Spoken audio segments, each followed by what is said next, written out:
以及湖人娱乐的陈信安总经理，还有我们中华民国篮球协会的谢典林理事长，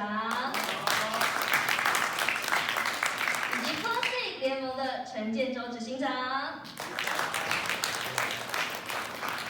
感谢各位贵宾的莅临。我们的谢典林谢理事长也是我们彰化县议会的议长，也是非常好的这个结拜兄弟。我们 T League 的执行长，我们的陈建州陈执行长，我们陈院长、刘院长、四港董事长，还有我们民生的同仁，最重要的是我们福原领航员队的球员们、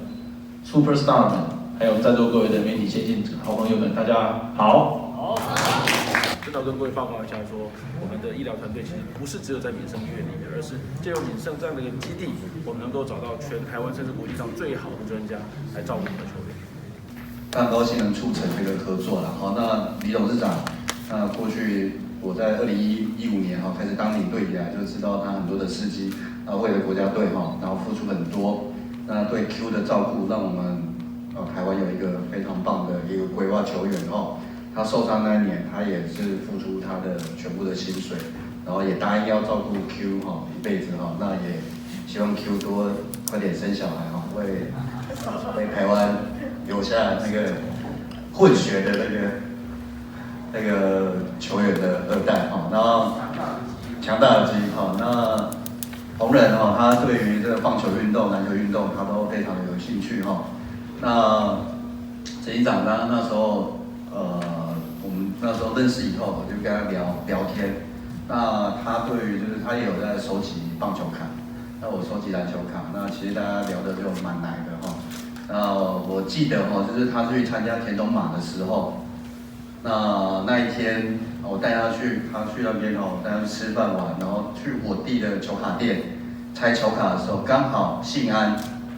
打电话给他，就是说那时候好像是那个击鼓事件。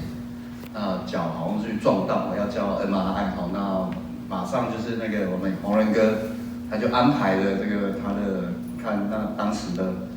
有的那个医疗的资源来帮助那个陈世杰来把这个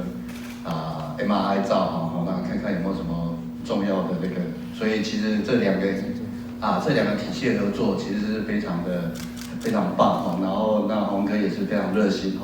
那我们希望那更多企业可以投入篮球当然不管是职篮 SBL 只要是台湾的篮球热那就是对台湾的篮球好。那我们也希望大家也要就是大家要支持中华队了我们要有中华队有好的成绩，我相信我们的不管是职篮的票房 SBL 票房都会更好那感谢大家，祝大家身体健康，万事如意，谢谢。